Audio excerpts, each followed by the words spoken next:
इसी बीच खाड़ी देशों से हट सकते हैं अमेरिकी बेस। एक रिपोर्ट कह रही है ईरान के लगातार हमलों से परेशान है खाड़ी देश। ईरान को लेकर बदलते अमेरिकी फैसलों से नाराजगी है। अमेरिकी रणनीति से खाड़ी देशों को सुरक्षा की चिंता सता रही है और इसलिए वो अमेरिका को अपने बेसेस शिफ्ट करने को कह सकते हैं।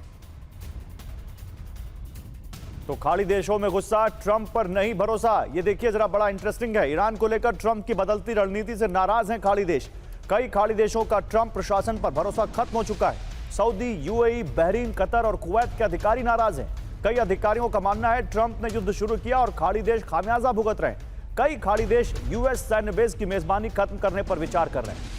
अब सवाल यह है कि क्या खाड़ी देश वाकई ऐसा करने की हालत में हैं और क्या सेल्फ डिपेंडेंट हो चुके हैं? क्या उनके पास इतनी ताकत है कि वो अमेरिका के जाने के बाद खुद की सुरक्षा कर सकें? देखिए, इसी पर एक और बड़ी खबर। खाड़ी देशों पर सीधे हमले की चेतावनी दी है। सऊदी, यूएई और बहरीन पर हमला करे ईरान। ये किसने कहा है? ये ईरानी सांसद आमिर हुसैन साबेती की वार्निंग। अली खामनेई की हत्या में खाड़ी देश शामिल हैं, ये वो कह रहे हैं ईरान के सांसद। बदले की मांग पर ईरान इंटरनेशनल ने ये रिपोर्ट किया है। तो खाड़ी देशों से क्या ईरान बदला लेगा? एक तरफ अमेरिका पर भरोसा उनका खत्म हो रहा है, दूसरी तरफ ईरान और ज्यादा उनके ऊपर शिकंजा कसने की ताकत की तैयारी में है।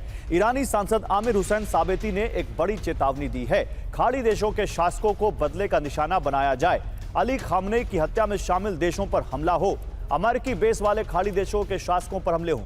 बहरीन, यूएई और सऊदी अरब के शासकों पर हमले की वार्निंग। बहरीन के अल खलीफा, यूएई के अल नाहयान पर निशाना साधा।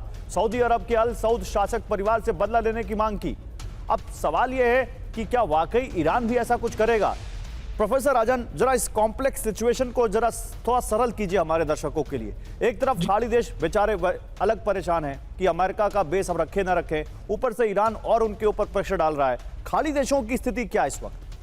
देखिए, खाड़ी देशों की स्थिति काफ़ी नाजुक है गौरव। वहाँ पे उनको लग रहा है कि जो एक ट्रेडिशनली पुराने समय में जो जिस ढंग से अमेरिका उनका संरक्षण एक प्रोवाइड करता था, मिलिट्री बेसिस सारे जगहों पे था, उनके जो पेट्रियट मिसाइल इत्यादि डिफेंस जो सिस्टम था वो भी डिप्लॉय किया हुआ था यूएई, सऊदी अरब इत्यादि देशों में।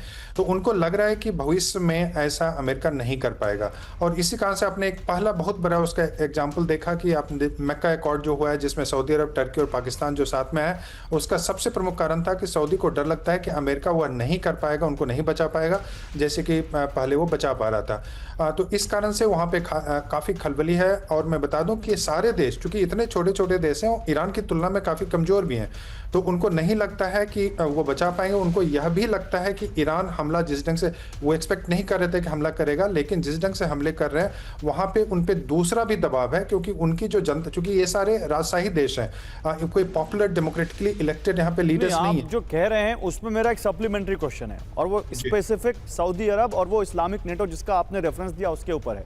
क्या पाकिस्तान बचा लेगा सऊदी अरब को अगर वो ईरान हमला करेगा तो? क्योंकि देखिए, अगले ही दिन सऊदी अरब की अरामको रिफाइनरी पर एक बड़ा अटैक किया हूतीज ने। क्या कर पाया पाकिस्तान?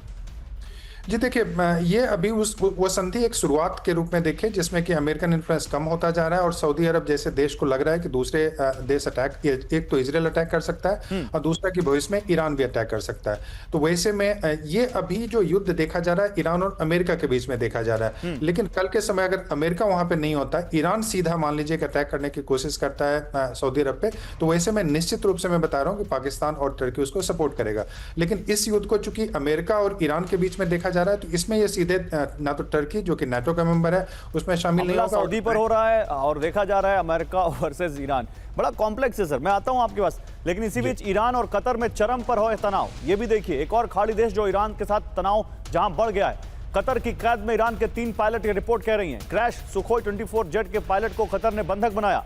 ईरान की आईसीआरसी से पायलटों की रिहाई की मांग।